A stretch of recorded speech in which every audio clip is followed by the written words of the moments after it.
Ecology off. Thank you, Amelia, who's handling our webinar for us online. My name is Natasha Stephen. I'm the Director of Science and Engagement at the Geological Society, who are based in London, but we have more than 12,000 fellows all around the globe. And for this year, we really wanted to start with a series of regional talks traveling around the country and discussing different issues and areas of interest with respect to both climate science and ecology, so the impacts of climate on life around the country. Obviously, everyone has a completely different opinion on climate change, on climate historically and in the future, and climate affects different communities differently. So the idea of visiting different places around the country was to speak to different experts, garner local opinion, and find out what's going on, what people are interested in, and where the hot topics are. So our rail show started in Plymouth back in October. We were supposed to be in Aberystwyth last week, and unfortunately, could not have planned this in terms of irony, but Storm Bert made sure that that didn't happen. But we are making sure that that event will still happen online, and it will go up as part of the series anyway very shortly. And today we're here in Liverpool. So we have a presentation today, and we have a bit of a Q&A and a hosted discussion as well.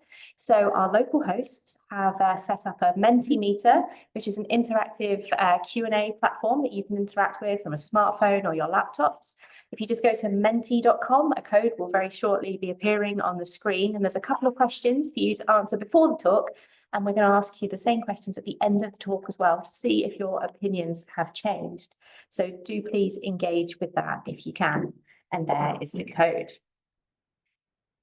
We have about a 45-minute talk, followed by a Q&A in the room. We do also have an online audience, so please, if you have a question in the room, put your hand up and Tom will run over to you with a microphone so that people online can hear you. If you're online, thank you very much for joining us. It's great to have you here. You can ask questions using the Q&A function on your Zoom webinar platform as well. So as I said, we are here in Liverpool today. There's a separate Menti, sorry, we've got lots of different codes. So if you've got any questions you want to ask our speaker or anything you want to follow up on, you can do so at any point during the seminar, and we will come to them at the end as well. So I am not local with Liverpool, so I don't know if I need to do any health and safety bits, or should I let you do that when I hand? Okay, okay, perfect. Perfect. Okay.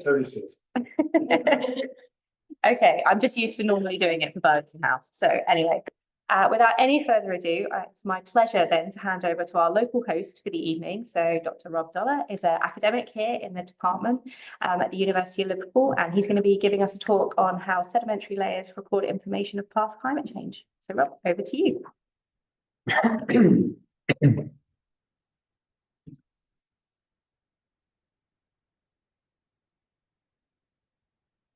Hello, everybody in the room, and hello, everybody online. Thanks for coming today. Yeah, so I'm going to be giving a talk today based around my expertise, which is on Earth surface processes and sedimentology. So the talk will be aligned somewhat with that. I did have this planned because I didn't know what the plan was. So I guess people at home, don't worry about the first one, but there are the safety announcements. I guess there's no planned at least after 5 o'clock alarms. I guess we can see the doors that you entered through at the back, and then there's any a little bit of head off down the stairs and out the front, and where we'll meet across the road there for safety. So if anything does pop up, as I said, there's online participation. It is being recorded, am I correct? And it will be put online as well with a series with the other talks as well. And there is a mental survey, and the schedule is quite flexible. There was a plan to have a panel discussion, but in the end, we've decided to sort of turn that into a sort of general questions and discussion at the end of the presentation. And so, for those of you that know me, I want this to be fun. You know, if it's not fun, then it might be here. I might do it. Might be here at 6 o'clock. And so I do want you to, I mean, I don't necessarily mind if people want to ask questions during the presentation. Doesn't necessarily put me off, but we can see. And so, yeah, just join in. I personally wanted to, I was really thankful to be able to do this presentation because I do care deeply about climate change. My family care about it, my students care about it. And I just wanted people to get together and just ask anything you want to ask, you know, and there's probably enough people in the room to be able to offer answers to any questions that you might have. It doesn't have to be about the science that I'm going to present. It could just be anything about your worries, concerns for climate change. Okay, so please just get involved. So yes, sorry, just to explain the elephant in the room. You know, the talk, as you said, is about climate change, but I am not going to lean on that too much. Okay, but my personal opinion is that it's happening. Okay, so I'll leave it there. But I suppose addressing that elephant in the room, there's lots and lots of data to support this. There's the figure on the left-hand side there just shows the temperature change in the last 50 years. It's unequivocal. You know, we're seeing those changes in temperature. We're seeing an increase in the average global temperature, and you can see from the graph, from the figure on the left-hand side, that those temperature changes are sort of an increased spread around the globe. But overall, we are having there's a warming climate. Here on the, let me just change my pointer to the laser. So here we can see that the graph, we have the observed temperature, and then the associated with human drivers, and those that were natural in green. So we know that humans are having a direct effect on climate. Okay, I just want to say that now, so you know my position on that. And you know, it's important to talk about climate change. It's really, we should all be talking about climate change. But my concern is always that I can talk about things too much, and if you talk about things too much, then it can sort of put people off and make them have a reverse opinion. So I won't sort of be going on about it like a broken record. But the first thing we can do, as Mark Maslin says, is to talk about it. And there's a really nice book that if Mark's listening, you're welcome. But there's a really nice book which is just about facts, and it's called How to Save Our Planet. And it's just it's a book of facts, and I think it's useful for anyone to have, and maybe particularly scientists to have. So you know, I would say that inform yourselves. Be ready for any questions, discussions related to climate change. There's good news. Yeah, there is good news. Things are happening. I could have filled 2 or 3 slides with this information. There's been renewable energy revolution, climate investments, sort of a better understanding from the policy point of view. I mean, I could go on. Yeah, I just want to say that those younger people in the room and listening online, that it may not seem that anything's happening, but things are happening. Yeah. There is good news to be had. And on the right-hand side, top left here, there's if you've not heard of it, there's the UN Sustainable Development Goals, and there's a link here at the bottom, and there's 17 of them. So please just go and have a look at that. Okay. Some more good news, just to sort of highlight that this is the trajectory of CO2 emissions if we had no policies. If we decided to do nothing. Okay. And we're looking at, by the end of the century, a change in temperature of 4.1 to 4.8 degrees. But we did, yeah, we did have policies, and they have brought the current forecasts down. Okay, it's not the 1.5 degree that we wanted, but you can see there is a difference there. We have done good. Okay, and I just want people to understand that. Yeah, so there's good news to be had. Yeah. Things we as scientists have made a difference. That even if we wish that this had started back in the 70s or 60s, or whatever. Yeah. Okay, so this graph here just shows projections, and they call either CO2 emissions driven warming. But as physical scientists, as earth scientists, we're interested in the effect that has. Okay, so that's global warming. And what effect does that have, particularly on what's called the Earth system? And we could give entire courses on each of these words, and we do in our department. So we have the Earth system here. We have components of the Earth system: atmosphere, hydrosphere, geosphere, and the biosphere. And I don't know if this is an official term, but I've seen it banded around so much that I've decided to put it in, which is the anthroposphere, which I think is fair enough, given that we are making those changes to global climate, and I think it's not not necessarily wrong to sort of have that in as an additional component. So each of these components they respond over different timescales. If we were to change warming, for instance, the atmosphere would respond in a different way and over different timescales to the hydrosphere, for instance. Okay, but not just that; they don't just interact. They don't just sort of interact, or rather respond individually. They also interact with one another in a very, very complex manner over an array of timescales. It's quite complex. So it takes time to propagate a disturbance, such as CO2-driven global warming, through the entire Earth system. And so as scientists, we're really in the game of predicting what impact our current global warming will have on the Earth system. We use climate models and Earth surface models. I guess, so there's and we also, from the point of view of geology, we're interested in interpreting what happened in the past. So, but in both of those cases, there's an uncertain future, and then there's also equally an uncertain past. Okay, so we have to deal, as scientists, we have to deal a lot with what's called uncertainty.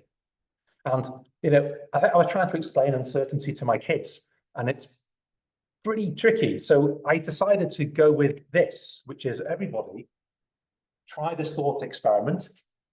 Close your eyes. Those at home as well, close your eyes.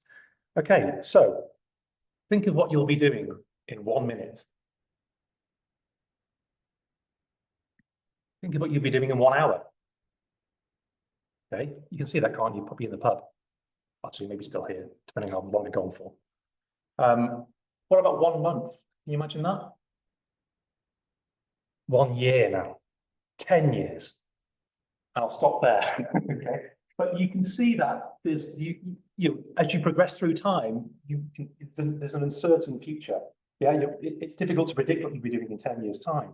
Why is that? Because there's lots of different things that could happen along the way that would generate that uncertain future. That's uncertainty. Yeah, and we have to deal with that as scientists in our models, and also Earth scientists can get at the deep time record. And looking at the deep time record, think about repeating this back in time. So let's not do that again, right? This is limited on time, but you've got that data. You could probably think back and maybe check some records on what you were doing in the past, but you don't really remember it to a great degree. So there's still uncertainty, even though you can maybe think about what you might have been doing in the past. You've already done it. So that's uncertainty. And so strata is great. So this is my plug for strata now, since I'm going to be talking about this. Strata records all these interactions of the Earth system. Yeah, limited only by the resolution of the dating of the strata, and also unsteadiness in the way that strata is deposited. For those of you that are online or here in the audience, I think people in the audience know what strata is. But strata is deposited from the bottom upwards, so the sediments at the bottom are the oldest, and the sediments at the top are the youngest. The cool thing about strata is that it acts as an archive of environmental information from, if you have the sufficient dating, from 1 year up to 1 billion years. Now that's pretty cool, isn't it? Yeah. So it captures entire environmental events. Maybe some events that I'll talk a little bit about towards the end. Some events that we're experiencing now, but stratigraphy would record the entire event. So looking at the geological record provides a means by which we can understand current climatic events. And just to say in passing that the talk is mainly about climate change and its impact on strata, but strata is important. It's, again, I will beat my own bias, but it's given us lots of discoveries. Yeah, it houses lots and lots of useful information from the Earth, telling us how old the Earth is, when there was running water on the planet, all the way through to looking at river sediments and terraces, 10, 20 years old. So strata is great, in my opinion. So, but just to sort of highlight that these sediments, so they are obviously, as you saw in the previous slides, they are sort of physical sediments, they are layers, but they house inside them, they house physical and chemical information. Physical being grain size and fossils, chemical information such as general bulk chemistry and isotopes, and many more pieces of information. So really, the strata itself contains that data. It actually contains what's called a proxy record of data. So what do I mean by that? So let's just say now that we have CO2 driven warming, okay? That's the forcing, that's the original forcing. That causes a change in rainfall patterns. That then might increase the likelihood of floods, extreme events. That might enhance erosion, and that might leave a signature in our sediments. So we look at the sediments, and then we say most geologists might say they'll look at some conglomerate and say that's related to heightened, that is related to heightened seasonal rainfall, for instance. Okay, but a lot of these steps have to be thought through first. Okay, so strata contains information as a proxy of that forcing. And so a question that I think that we all ask ourselves when we hear of a devastating event, or we experience an event, at least I hear it on the radio a lot, my children ask me, my students ask me, I guess you ask yourselves this, is a non-scientist point of view, is this due to climate change? Or as a scientist, you might be thinking, well, I can't answer that, but it might be part of the Earth's natural climate system. Okay, and so again, I guess for education purposes, I mean, I was certainly educated. There's a service which is called the World Weather Attribution, and so what it's sort of it's described as a science. I don't know if they go that far, but it's probably more of a service. So it was sort of set up in the US mainly, in California in the mid-90s, but the World Weather Attribution Service is run out of the Grantham Institute in Imperial College. And I check it out. So what they do is when a large event happens, they run all their models, and then they quickly provide information regarding whether this event was likely due to climate change. That's what they do. Yeah. So if ever you get that question, or you have the question yourself, go to this web page and inform yourselves about that. Yeah. Okay. So basically, what they do, I'll kind of run through this now, since we'll be sort of talking about some of these concepts. And now, I haven't got a watch on me, so has anyone got a phone or a watch I could borrow?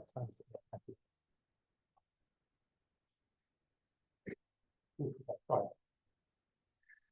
So scientists generally deal with data such as this. This is a graph here, y-axis and the x-axis. Let's just forget about what that they might be. Suppose you, from a point of view of an earth scientist or geologist, I think of that as being time. Here's a really noisy data set. And this is this long-term mean of the data. And this is 95% of the data range, okay? These events here are extreme events, so they will be floods. Important, they don't happen in any particular cycle, okay? I'm not saying they happen periodically, only that they are extreme events, and they are well above or outside the range of the 95% data range. So they're extreme events. They might be floods. Just call them floods, and then on the other extreme we might have droughts, for instance. So they're extreme events outside the sort of normal, outside the 95% data range, basically. Okay.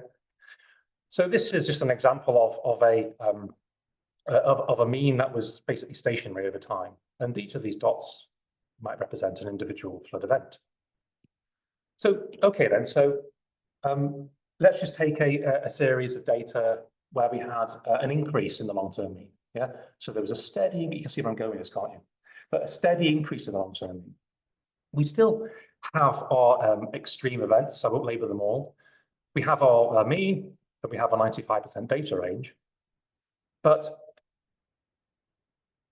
if we take this event, for instance, so at 0.11 on the x-axis, this was an extreme event. I mean, this was probably one of the most extreme events back at an x-axis value 11. But as you move across, say 35 to 40 units, let's just call it years, 35 to 40 years, you can see that what was a really quite extreme event is now normal.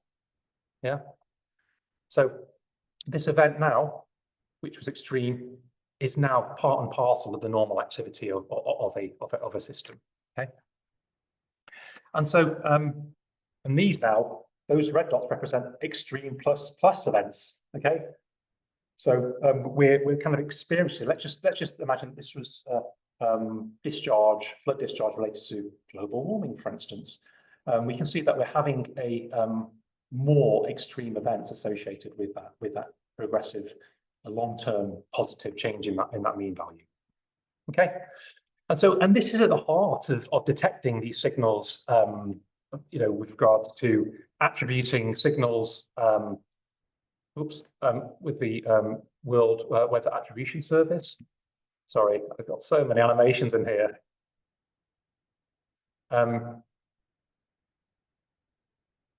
And so the question that at least we can ask myself, and maybe people in this room ask it as well, which is the similar question of strata.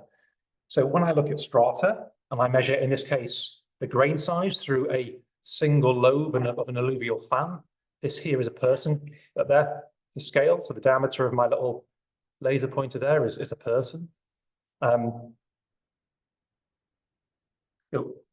When I measure this data, again, is this part of just natural surface processes that operated on the surface? Or is there some element of that related to an external change, such as climate, for instance? So we sort of think about things in the same way, and that's the kind of bridge I'm trying to make here across those two timescales. And so a lot of my research I'm interested in surface processes and sedimentology, and so I will be talking a little bit more about that. And so I'm interested in what's called a sediment routing system. So an external forcing such as climate, changing weather patterns in the mountainous areas, enhanced erosion, and pushing a slug or pulse of sediment through a river system, in and out. This looks quite simple, but it's not. So you put in what you put in nearly never comes out. Okay, so why is that? Because you've got natural surface processes where you have sediment storage and release. You can see these little black circles are particles, and they're being stored on the floodplain and then being remobilized and deposited again, and being remobilized again. So there's a lot of storage and release on the floodplain, and that kind of matters, because it's that physically distorts and changes and what's called shreds and destroys the signal that's coming in. So the work that I've done along with PhD students, Dr. Chloe Griffin and Dr. Stefan Toby, is, I missed anybody, careful, and also obviously with Professor Karl Strabe over in Tulane University, is trying to think about this and rather than just sort of describing this as I've just done, is to put numbers on this, try and set thresholds for when a signal will make it through the natural variability offered by rivers. Okay, and so the aim is, how can we go to strata and say that's not autogenic process, that's not natural processes, that is an environment, that is a signal related to a changing climate. Okay, and so what we're looking at here is an experimental delta. So a lot of this work was done via experiments at Tulane University.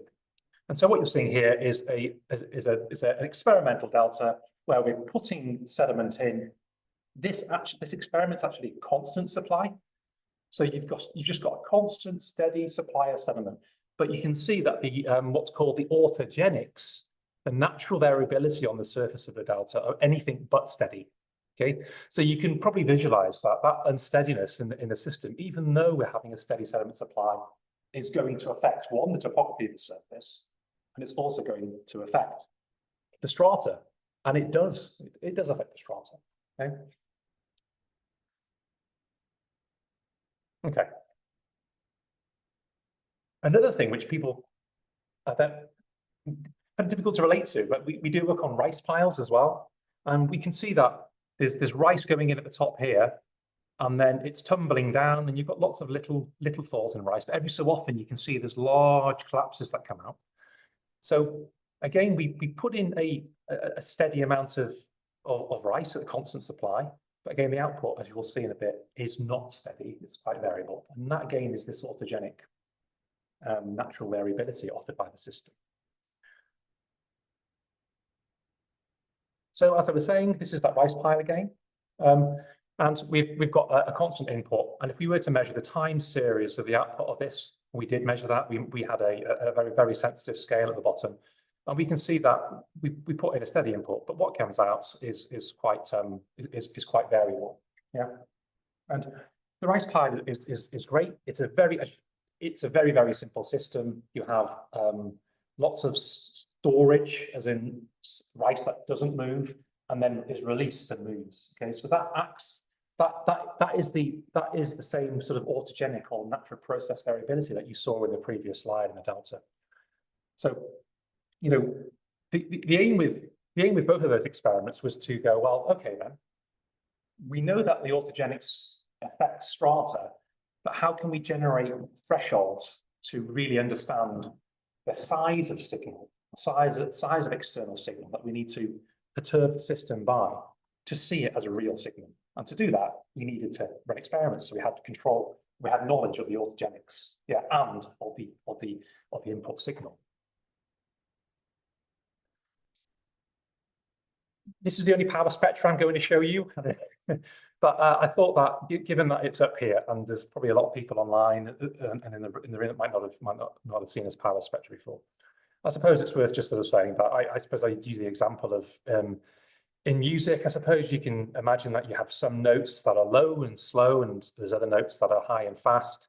And this power spectrum basically takes the music and then sort of exhibits how much energy or power there is, yeah, on the vertical axis in a particular note, basically. Okay, so and this would normally be shown as frequency, but frequency is 1 over time. So I'm showing it in time for the purposes of our work.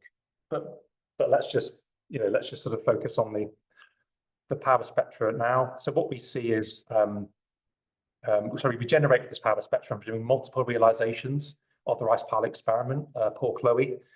So I think we did 30 odd realizations of the rice pile experiment under constant forcing. So we're able to really record the total autogenic dynamics of that rice pile. So we can set confidence limits, confidence band, and we talked a little bit about confidence bands and limits in the slides, so about 15 slides back. So we're able to generate this red line here, which is the confidence band, 95th% confidence band for the data. And basically, if we are to if we run an experiment and we see a spike in that data above that confidence band, then we know it's a signal.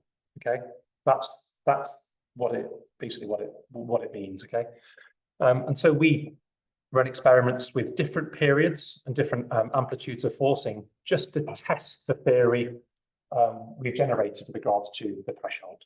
And so I suppose you might think that this red line here represents that threshold. And so we end up coming up with or identifying, surprisingly, research is great like that, two stochastic or two timescales. So we have a TRW, which is the short time scale. The best way to explain that is that it's the duration of the largest collapse event. Okay, so you have the largest collapse event, and then you have continuous collapse. So you can see me online, but I'm moving my arms. A continuous collapse event, and that takes place over a time scale TRW, and then the longest time scale TWB represents the timescale that you need to regrade that wedge again prior to failure. Okay, so there's two timescales in there, and so they define temporal thresholds basically they define temporal thresholds beyond which you would record a signal in the output. Right, that was the hypothesis. And so we ran a short period experiment, a medium period experiment, and a long period experiment. And what we found that when you had short period experiments, those that were less than the timescale TRW, we had significant degradation of the signal. Basically, it wasn't there. It would be, to all intents and purposes, it is being destroyed. So that particular signal has been completely what's called shredded by autogenic processes. It's been shredded, covered by natural processes. And then at timescales between TRW and TWB, so this experiment here, you do see the signal in the output, but it's very, very sensitive to the amplitude of the input signal in the first place. And if you run these long timescale experiments, so that you always see the signal. Okay, so when you have signals that are an input signal that you put into the rice, when you have a period which is much greater than the timescale TWB, you always retrieve the signal. Yeah. And so, this is clearly, this is a rice pile, but it goes some way to offer some understanding about how orthogenics control whether or not you'll be able to detect a signal. In the surface, we didn't go into the detail on the surface, but in the surface and also in sediments. And you can use this type of thinking for many environments, many systems. And so in the delta experiment, I won't explain this to a high level, but all you need to sort of think about is this threshold here. So we've defined this threshold. Beyond, or rather below that threshold, red is bad. The signal is shredded, doesn't make it through. Whilst if you were to have at least the hypothesis that we had, the theory that we originally set up, if you were to have an import signal into the system that was greater than this threshold, we hypothesized that it would be stored in strata. And guess what? it did work out. So we ran this is with Stefan Toby. We ran 4 experiments, low magnitude short period through to medium magnitude and long period. And the kind of conclusion to that was that if we were to have experiments that plot above that threshold, we record it in strata. And it's pretty cool, personally. Beforehand, it was a case of a sedimentologist waving this stick at an outcrop and saying, "Do you think that's a climate signal?" I mean, but to some extent, we're kind of going sort of moving towards more sort of quantitative framework on understanding strata. I would say it was cool. Okay. There's also something else. I think since the presentation itself is titled how does strata record signals, or how does strata built? There's just sort of one slide here that I have to say something about the incompleteness of strata, and I've got a little cartoon with how I feel it impacts a signal. Here we have a climate signal, in blue. Here we have a strata pile. It just so happens to spell "we love strata." It looks a bit odd because obviously it's strata, so we start off with a W and we end with the A. So each of those is a layer of sediment, a bed, and let's just say that we have the climate proxy within that strata records that climate forcing in blue 1-to-1. Like we see the proxy, So this is mimicking this directly. This is what we all want. I mean, this is really what we want. If we want to go understand Pascal, we want to go to a very, very pristine record where there's no hiatus, there's no gaps between beds, all the information's there. Do we get that? No, we don't get that. We always get gaps in strata.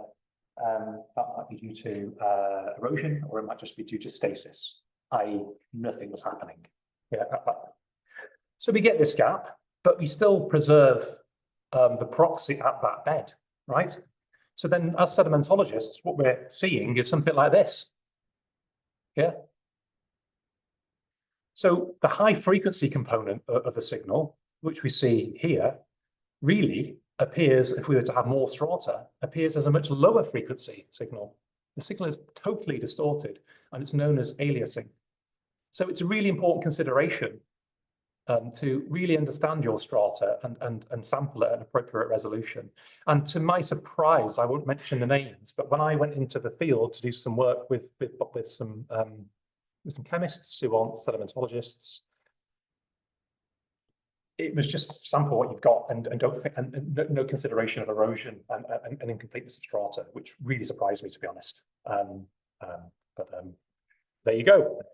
It's incredibly important, and you can avoid this with sampling at an appropriate frequency. Okay, then so sort of moving back to that, or thinking about that threshold diagram that I showed earlier when I said red bad, green good. This is just a cartoon of that, and I wanted to sort of show this just to sort of lead into the next section. So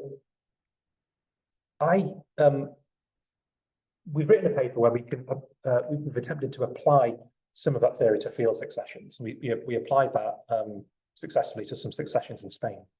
I also did some back of the envelope calculations for a really well-known event in the geological record, the Paleocene-Eocene thermal maximum. Who's heard of that? Good. And so this is just for your information. This was the position of the diagram that I showed before. So this is just to show that this is what we were dealing with before in terms of its scale. The PETM, when I did the calculation, was up here. Yeah. So the event is way up there. Yeah. It is, you know, it is clearly in strata. It's well preserved. Okay. Even with these large error bars on that. So I'm going to talk a bit about that now. It was a global scale warming event, and these are nice sort of images here that show someone in Baffin Island currently holding up a picture of what it was like, you know, around the North Pole. It hit 22 degrees back in the PTM. Also here in the Bighorn Basin, this is some sort of picture of present day, and here is just a picture of some reptiles sort of swimming around there in a swamp 56 million years ago. Now I know that things have happened since then, tectonically, okay, but just to sort of show you that there was a big change in, there has been a rather change in climate since that time.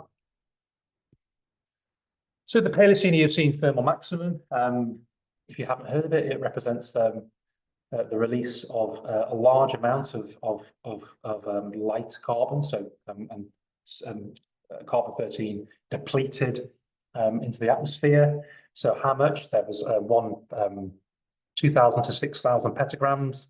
I've got here 1 petagram equals 10 to the 12 kilograms equals 1.3 times 10 to the 10 scientists. I think you can all correct me on that if you want to, but so it occurred at 56 million years. It was a transient warming event. It lasted around 170,000 years. Lots and lots of work's been done on this. It can be found in many places around the world. There was a rapid onset to this. So here we can see this the delta sort of 13 curve, and we can see that once you get to this point, we see this negative excursion, and this represents the start of that event. So it was a rapid onset around 10,000 years, and there was some drastic changes in global mean surface temperature in there. So it's a significant event. It's a useful event because you can go. A lot of these sections have been found in the deep sea and they've been dated. So if you find it on, obviously in an area which is on the terrestrial area where the dating is poorer, you can tie age data to your successions. So it's really quite useful. But it's also, from point of view of us, it's useful to understand, a single event, a single warming event. And the response of the Earth system to it. Yeah, why is that important?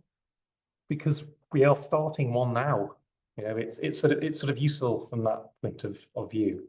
I really hope that our event doesn't last 170,000 years. Transient, I suppose, doesn't describe it. Okay. And so there's just a few slides here on some work that I did in Spain on that.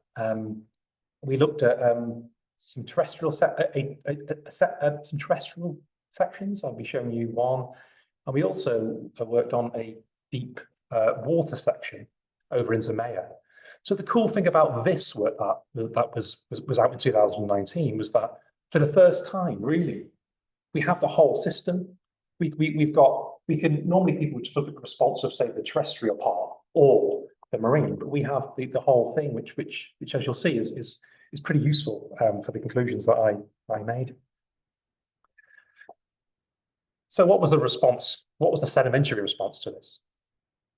I should say that the transport sediment was moving from the east towards the west, so towards the deeper water. So we can see here, this is a section of the Claret area.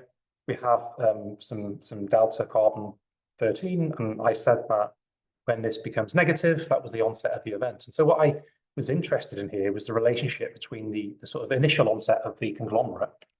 Sorry, I did a bad thing there. I kind of jumped ahead and was about to give interpretations without observation. Sorry. Okay.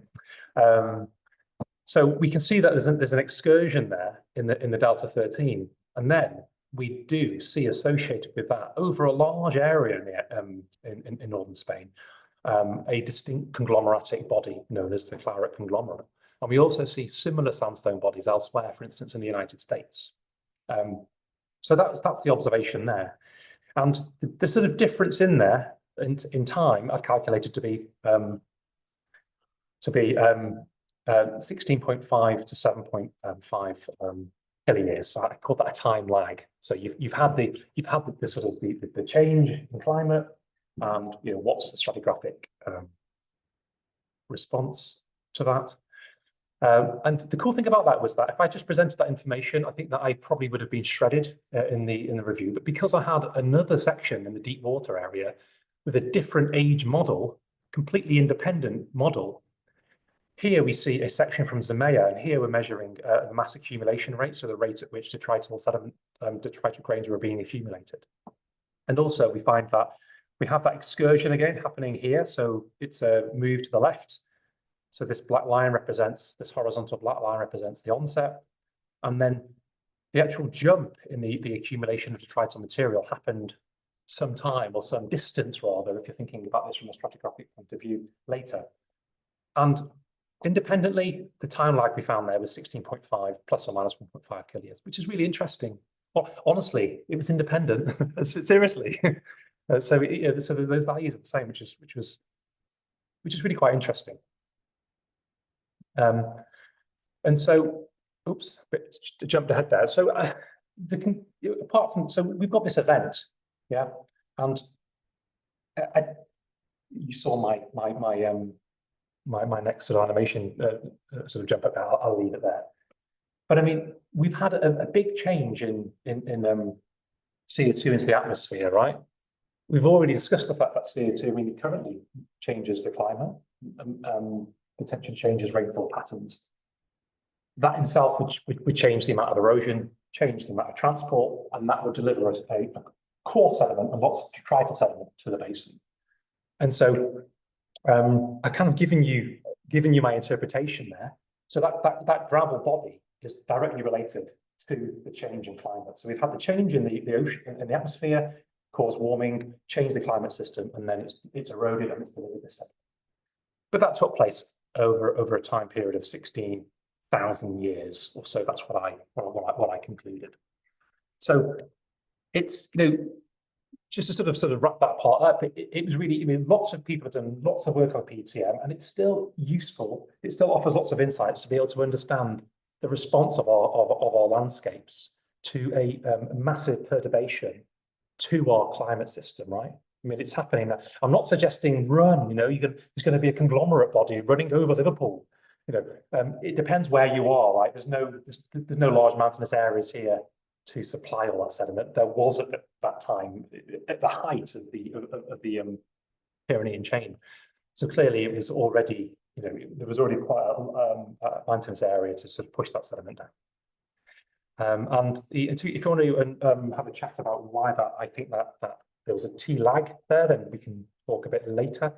I'm just conscious of time, that's all. I'm kind of going on a bit.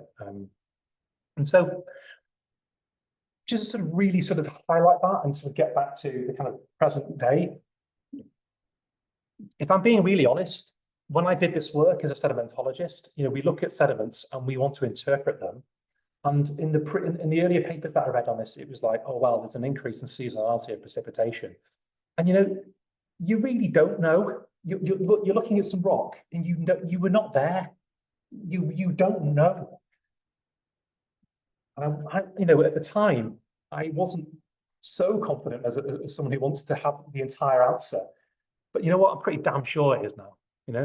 So we're seeing changes in our temperature, in warming. We're seeing changes in rainfall patterns. We know it's happening today, just over the course of sort of 20, 30 years. And I'm sure as hell it was happening over the course of thousands of years that and the amount of carbon that was released into the atmosphere during the PTM. Okay. I suppose I just wanted to move on. There's a couple of slides here in the recent devastating events that happened in Spain. Again, just to use this as that example. I mean, it is happening now. So we've had these extreme downpours that took place in October this year, loss of life, and we had a lot of rainfall caused these floods. And that was due to La Gota Fria, so the cold drop.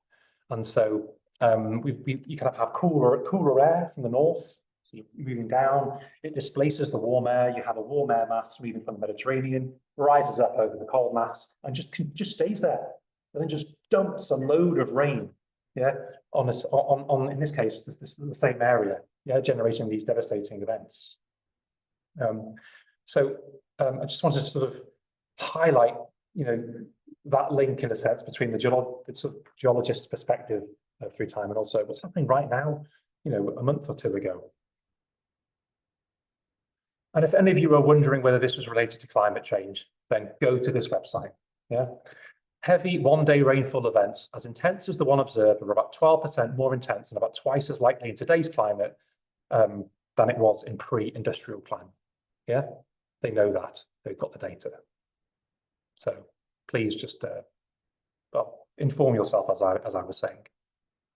And then I think just to sort of, I guess that's the end of the talk, but I guess just to sort of summarize that, I think as communication is key, and I don't think as scientists we do that too well. I'm hoping I persuade you that sedimentology is cool and it's really important. It has been important. And I think moving forwards, thinking about a lot of people that work in the area of geomorphology are familiar with thresholds, and but looking at deep time records, people tend not to deal with thresholds in the way that I have done in my group and other people I work with. And so please just educate yourselves and pass it on, and just remember the good news. There's good things happening. And that's it. Thank you.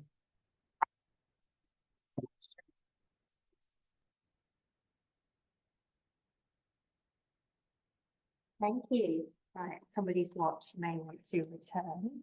Oh. Okay, I'm gonna just unmute that one for Tom. Does it have? Okay, so we are now open to questions. We don't have any yet online, so are there any in the room? If you stick your hand up, Tom will come running over. And I'm just going to switch back to this one. So if you have questions that you'd rather remain anonymous, I know speaking up can be really intimidating sometimes, especially with an unknown audience online. Feel free to use the Menti and we'll be able to track questions on there as well. So, any questions? Yeah, one in the middle.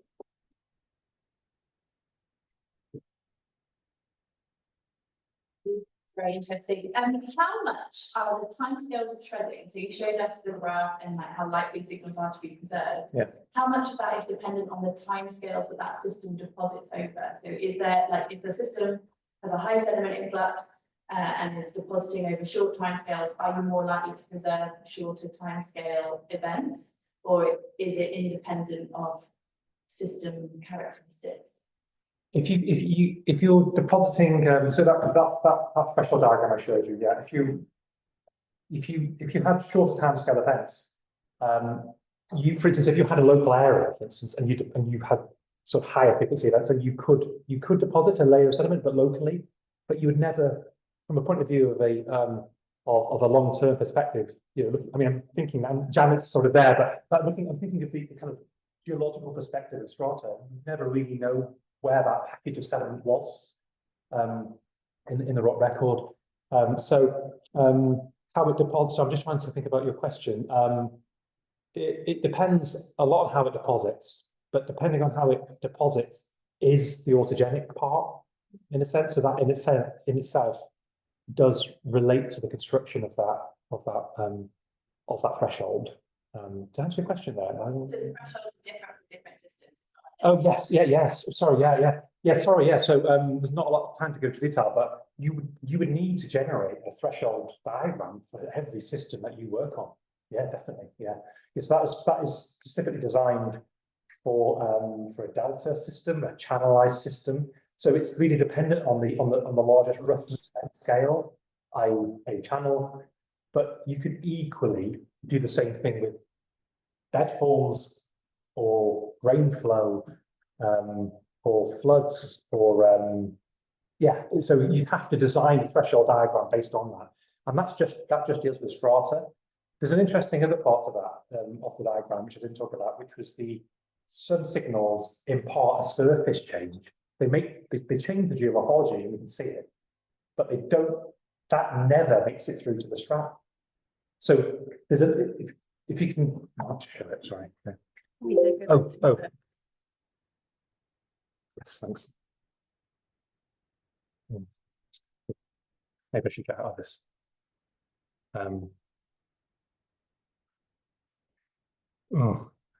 Okay, let's just leave that go. But on the diagram on the bottom left, even though I said that these signals are shredded, there's a little part in there which says, well, if the signals, if the acceleration at which you put the signals in is fast enough, it can still make a change to the surface.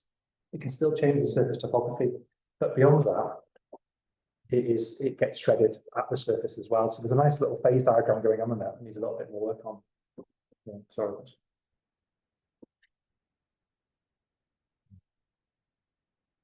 Okay, any other questions in the room?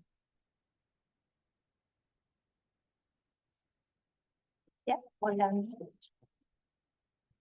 You should estimate the lag between the responses of climate, between the sediment that produced. How do you kind of reconcile that with your incompleteness of strata?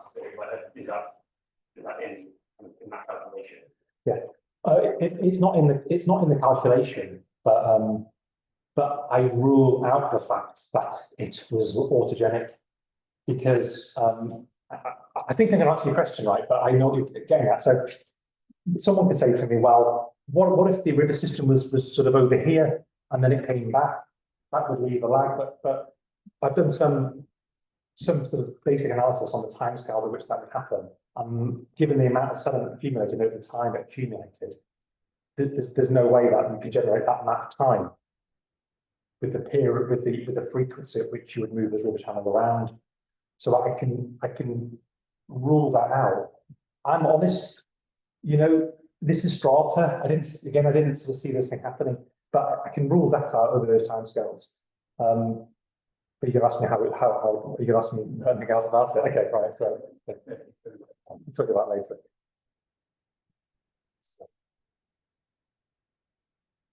Thanks, that was very interesting. I'm very interested to see that construction in terms of the longer term. And as a geomorphologist working on the shorter timescale, it's really pleasing to see acknowledgement of the variability getting the short term. And I always have difficulty with the extent to which that is preserved and so on. And taking this into the longer term from Back's experiments with the sample, exactly, and the criticality and so on. But maybe we also need to give the same emphasis to not only those events that are producing the strata, but those that do remove them. And you have acknowledged the importance of the hiatus and so on. Yes. But the extent to which we can do the same kind of analysis. Yes, is the short answer. So I think that it's not being done, but I think, do you mean generation of terraces of surface geomorphology? Well, the removal of the strata. Yeah, that's The been, events and the combinations and the conditions. yes, That give rise to that. yeah, that's that, so I don't mean to sound like it's been done, you know, but I mean, it's clearly a lot of that needs to carry on, sort of being done, but we have got models, statistical models to understand the distribution of height of surfaces and the time removed from systems. We do have those models, and they again they would relate to the going back to geomorphology. They relate to the dynamics and morphodynamics of the system itself. So that is captured in those experimental deltas necessarily. It just is. I think though that what's needed is that there's a shredding model, which is like you put a signal into an area and it gets sort of spread out and distorted and sort of pushed over the entire area so that you can't retrieve the signal. But you're right, there's that, and then there's incompleteness. And so there's always that question, which is, you know, is there more to sort of add to the threshold diagram in order to sort of modify that threshold position? Yeah, which I think is what we're getting at. Yeah, thanks. Okay, and then just one big picture question before we hand over to some colleagues for the next section for you. Other than the public going away and educating themselves with the resources that you provided, what's the one thing that you wish that members of the public could, you know, accept and understand about climate change that would make our lives easier as scientists doing the science behind past, present, and future climate change? Yeah, it's just, do you say wish? Yeah. Okay, fine, that's good. I put that little simple graph at the start up there because I think that we need to, the public and politicians in general, we need to understand data and variability and basic stats and what is natural variability and what's signal. I think that once that is provided to them, then that's the toolkit they've got forever, and then they're more willing to accept things later on rather than just using words. I think that probably just being a little bit more adept and understanding of data. So trusting the data rather than in understanding and trusting the data. Yeah, that'd be my wish. I think that's a lot of people's wish when it comes to scientific data, but yeah, that's absolutely great. Thank you. Okay, we're now going to hand over to our colleagues, Kate and India, who are going to take us through the next element of this evening's event.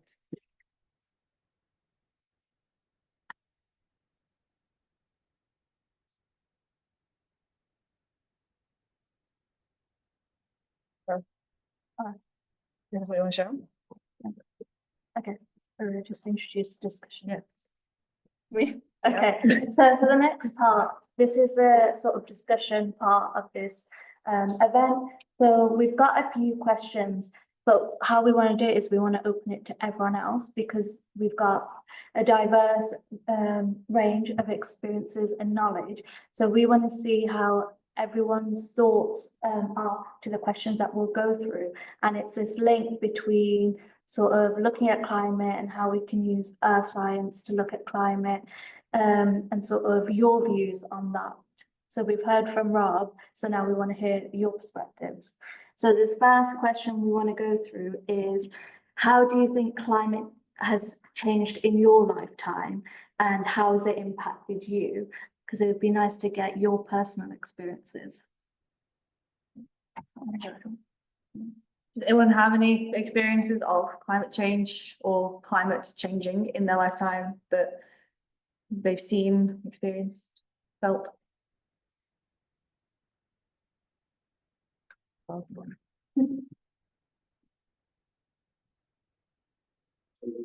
one of those, probably offense, I was a zoologist, very first time that I saw a classroom near Whitehorse in Switzerland in 2006. It was a 10-foot basically passenger roller, and it was just blown away by how looked at the walk around on it.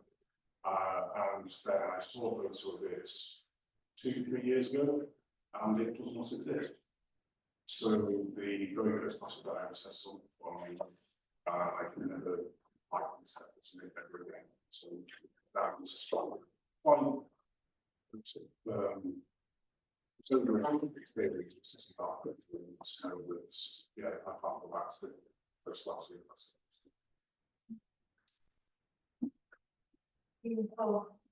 Jerry, I'm finding that as a original time, questions that tend to change really the experience. And I'm kind of similar, it doesn't have to be quite as impressive the entire day to actually. Smaller. But I'm glad. Hello, yeah, so, I'm 19, 20, but when I was born, in atmospheric carbon dioxide, was recorded in Mount Low, it was something like 379.1 parts per million. Now I think, or as of last 2023, it's something like 422.1 parts per million. And I think you kind of alluded to it earlier that it's that it's kind of the highest now since it has been in the past 5 million years. And you know, since the kind of marks the departure of you know, the climate system from since the emergence of like civilization 10,000 years ago. It's more variable, it's less kind of predictable now. And like I spent a significant part of my time in year 9 and year 10 coming to Liverpool every Friday until COVID knackered it up to strike. And I think Greta Thunberg, I know she's kind of controversial, but she summarised it well when she said, you know, what's the point when you're struggling for a future when there's no future to study for? And I think that reflects the perspective of quite a lot of young people in the UK and across the world as well. You know, I think it's something like 1/3 is highly variable of young people feel that pessimistic about climate, and it increases the younger you get. And you know, you've even got kind of really young kids, like 5 and 6 year olds now, who are depressed about the future of Earth and about the future that they'll inherit. I suppose for me, like, it's kind of impacted me in that it's kind of it makes you feel so totally pessimistic about where the direction that Earth's heading. That makes you wonder kind of you know, what you do, why are you getting out of bed in the morning? And I think that's not just my experience, that's the perspective of like a lot of people. Sorry, it's really bleak.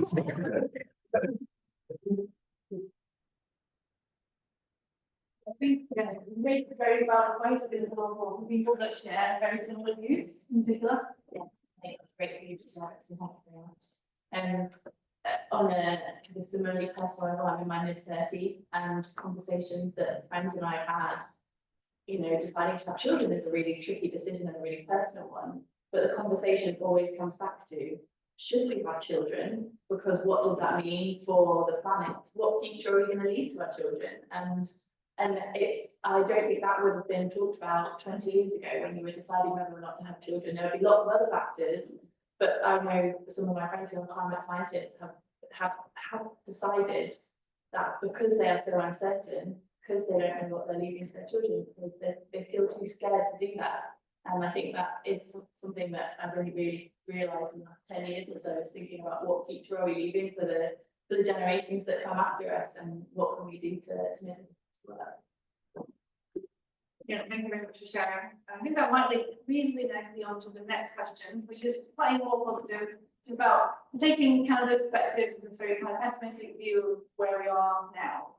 How can the science, research industry, etc., help us combat that in the future? What do you think our role as scientists or the scientists' role is in challenging those ideas? Anyone have any thoughts?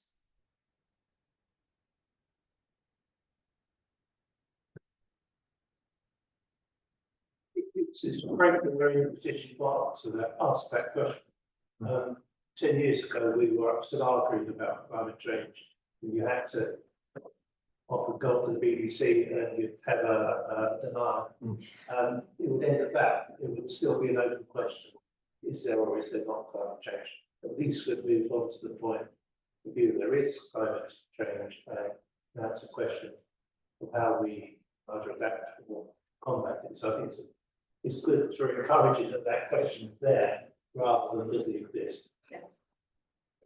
No, I definitely agree with that. I think, yeah, definitely go back, not even that long ago, it would be one point out of the question, like you say. Anyone else have any insights into what our role might be? So I mean, I personally, so I'm a PhD student, so I've not necessarily done anything in industry ever. And my research is in volcanoes, so it's a bit possibly with climate. But I think the point as a whole is that I'd like to see more scientists actively involved in making policies around adapting climate change, because it does tend to be a general trend towards it's a politician who may not really understand the science behind it. It's always kind of one down the politics route. And I think I'd like to see more engagement with scientists with the policies. Whether that ever happens is different. And also anything you can add on that?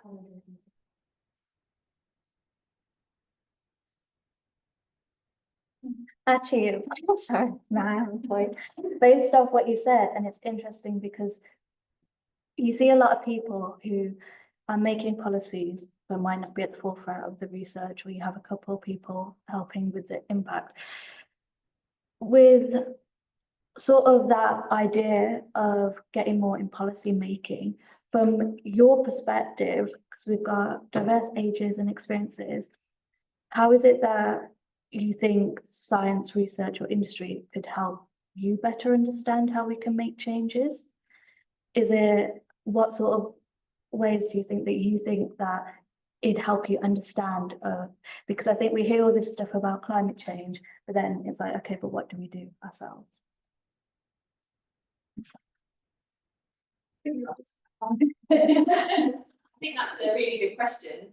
I think there's also a lot to be said for trying to put the pressure. I think that's balanced, but we shouldn't be putting the pressure on individuals to make changes. Actually, what we need to be changing is the structure and the politics. If we think about our personal missions, there are little things we can do, but on an individual level, we're not going to make the changes that we need. So it needs to be led from the front, and we need to be putting pressure on politicians, and we need to be putting pressure on industry to be managing their emissions and being more sustainable. I used to work at the Natural Environment Research Council for a few months, and I was part of helping to manage some programs into greenhouse gas removal.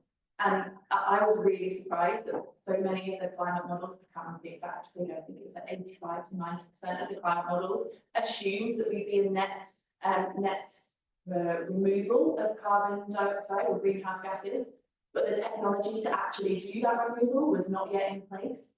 And so we need to be putting money, we need to be putting funding into developing these technologies. So industry can be leading, but given the society to be in, unless they're going to make money from it, industry perhaps won't want to do that. So we need to incentivize it, and it needs to be built into policy, and we need to be leading from the big emitters rather than us as individuals. I think it's important to acknowledge our individual responsibility, but collectively, the biggest changes will come from sector-wide. Sorry. I knew a research council director, and he was always talking about climate scientists and saying, well, you're just like a bunch of doctors who tell me I'm ill, but don't give me the cure.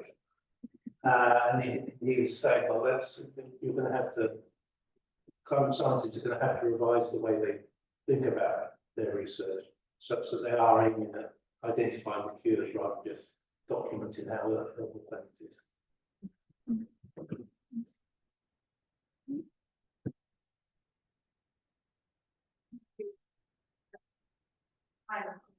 Yeah.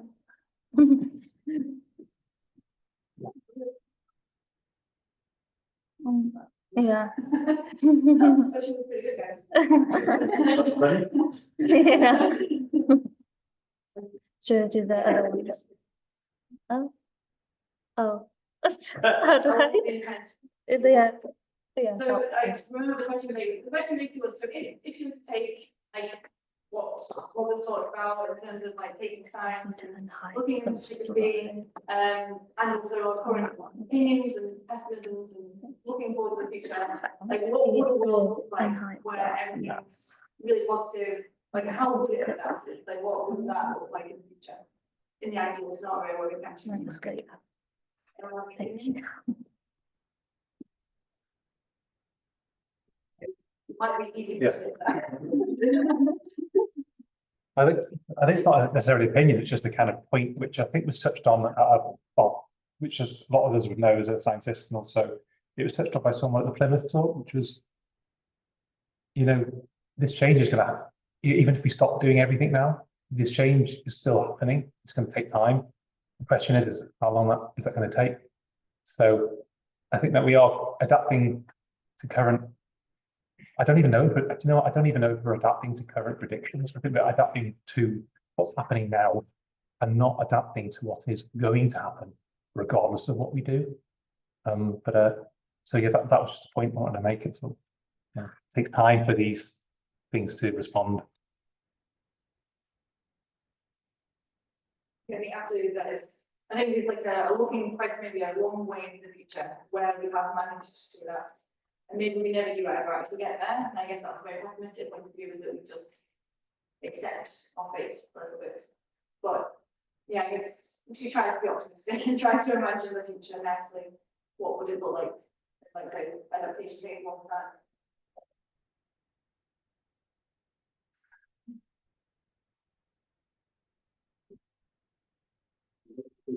So one of the things that what environmental scientists can do is that don't want to be talking about the illness. It's like, let's talk about what's possible and what sort of world we can aim for, and just as how we've got analysed the things that you can say how terrible the world's going to be if we carry on trajectory. Well, what happens if we then say, so well, this is the world that we could have, and then these are the opportunities that arise out of time as well, and so then it's if the current circumstances in the sense we look, then how do we incentivize that further to become like a priority for politicians, industry, etc. Definitely agree with that. And I think incentive is a good word. Obviously, money is always a very positive incentive for a lot of people. But obviously, money tends to maybe steer people down the wrong avenue sometimes, depending on if there's a client atmosphere. So mentioned before about capital strategy. Carbon extraction does the idea would be the thing to do, but there are certain other areas of geoengineering that would be particularly dangerous, and there are so many things that more unintended consequences. You go in with best intentions, but you might make things relatively worse. And there are certain geoengineering ideas out there that basically are that. So when you see these geoengineering ideas, don't necessarily take them at face value or say skeptical and think it's like, is this actually fixing things, or can it have knock-on consequences elsewhere that might actually worse?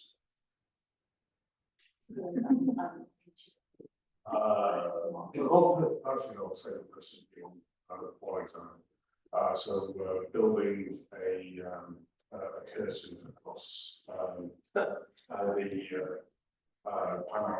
Panel glacier last year to stop warm water getting into the Western Antarctic ice sheets. The idea is that it would stop Western Antarctic from collapsing, so prevent further sea level from raising by a meter.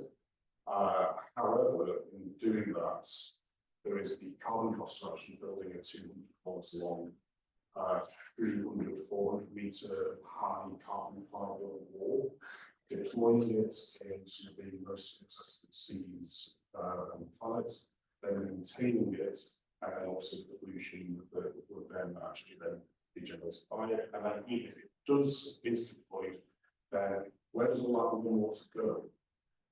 Does it then just sit in the ocean? Does it go to the next glassy road and start growing there?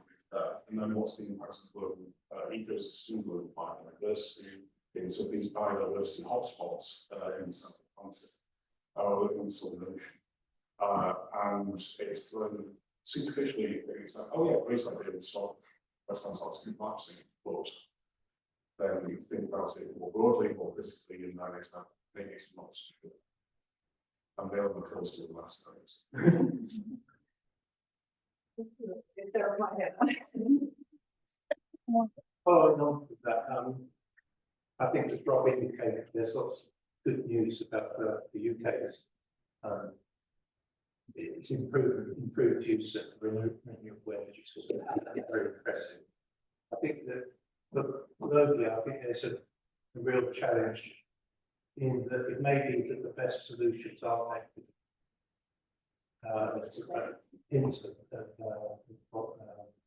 just have that by mind that they will be the some states that actually this you're going to have a choice that you're going to have an equitable system or you're going to have a system that combats climate change.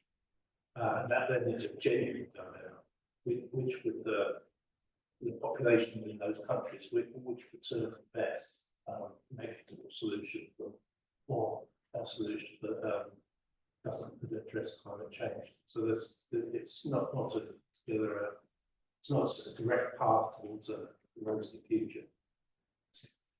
I think a lot of the SDGs are kind of mutually potentially exclusive. So I think this quite leads on nicely of what is a successful climate change, what a successful future where we've addressed climate change looks for you. And one way that I think of it is still I see a lot of research, but still in their own areas or similar. There's interdisciplinary, but by research with areas closely linked. And I think in order to find solutions from my perspective is much broader interdisciplinary projects where we're bringing everyone together because you need the earth scientists to tell you that aspect. We need engineers to give their knowledge of ways to create, but then we need some policy makers of how can we bring that into policy.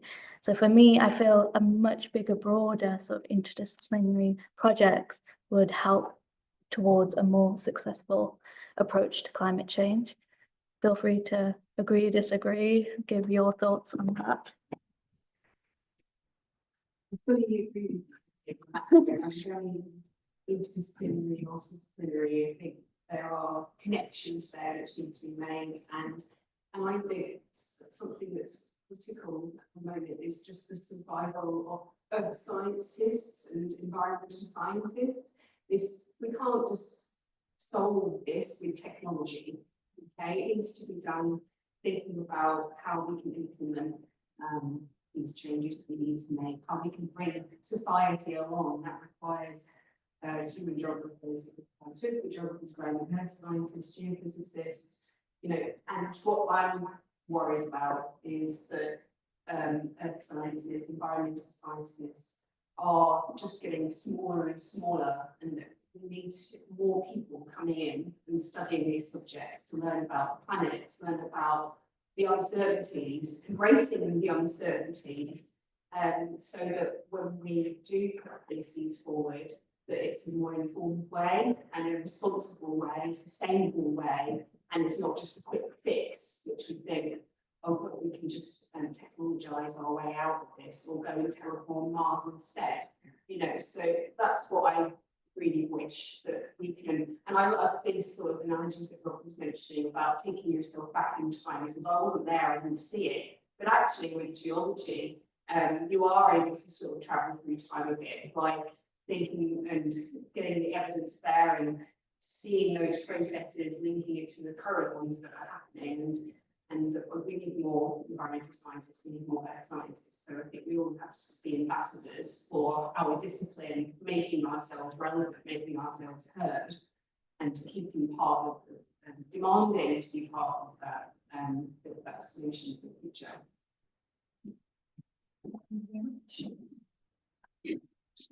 I think that fundamental to a lot of this in terms of approach is what is called working with natural processes and all kinds of other phrases, but really understanding what the natural variability is and to show that, but recognizing it and interfering as little as possible with nature and trying to revert back to some of the natural functioning, so that then it's adaptable and flexible and so on, and not building ourselves more and more into a very constrained kind of response and the inflexibility, given the uncertainties of exactly what the climate trajectory is.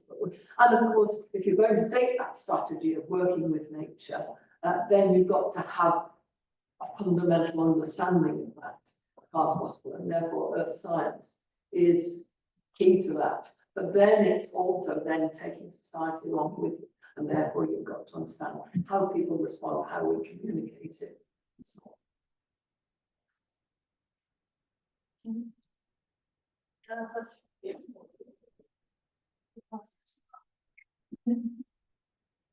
Yeah, so only brief, but kind of following on from what Jean says, and it's not just my view, it's the view of others that kind of geologists and scientists more broadly are pretty terrible sometimes at communicating that research to the public. And I think sometimes there's this kind of idea that geology should produce research and the public should come to us and figure out their own way. But I think a lot of it's about figuring out how geologists can talk to the public. And there are some really big issues that I think need to be addressed, like whether we like it or not, the inextricable role of geology in oil and gas, and how we address that kind of legacy, and kind of demonstrate how geology or earth sciences can continue to be relevant into the future as well. I think that's a very valid point about making geology relevant in the future, because I think I agree with you that we do have this history and this legacy, and we're trying to steer ourselves away from that legacy a little bit, but because we're not very good at communicating things, we've kind of ended up about what we started, which is with this history. I think it's important to shift away from it. Anyone else have any general comments? I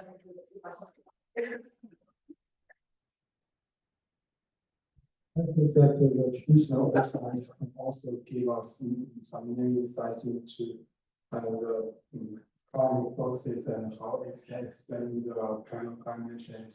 For example, I learned the petroleum geology and petroleum geochemistry when studying my undergraduate courses, and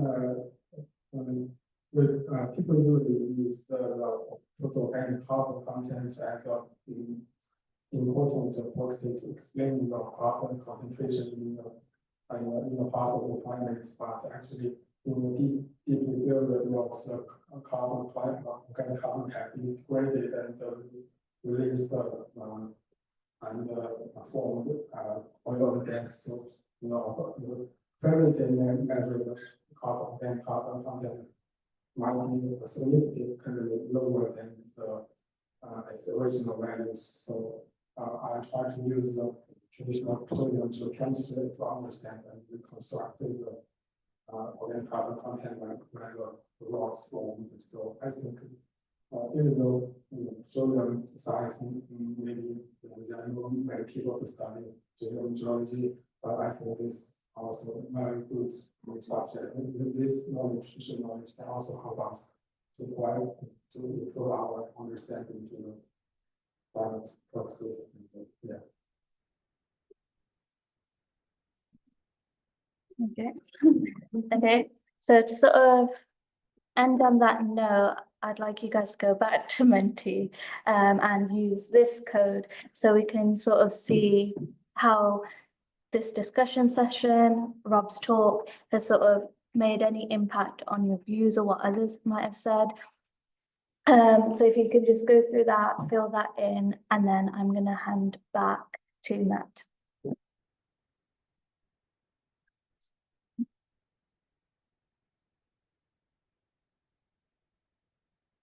Hey, thank you. I'll leave that up there for a few more seconds. Has everyone got the code they need?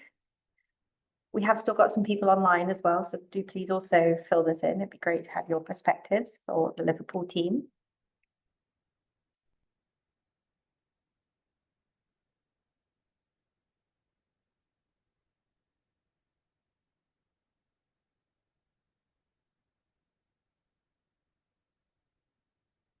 Okay, so for those of you in the room, thank you so much for coming along this evening. As we said at the beginning, this is part of a rail show that's traveling around the country. So we're almost at our halfway point. The trip will continue around the UK and end in London on the 8th and 9th of September next year at the Geological Society in Burton House.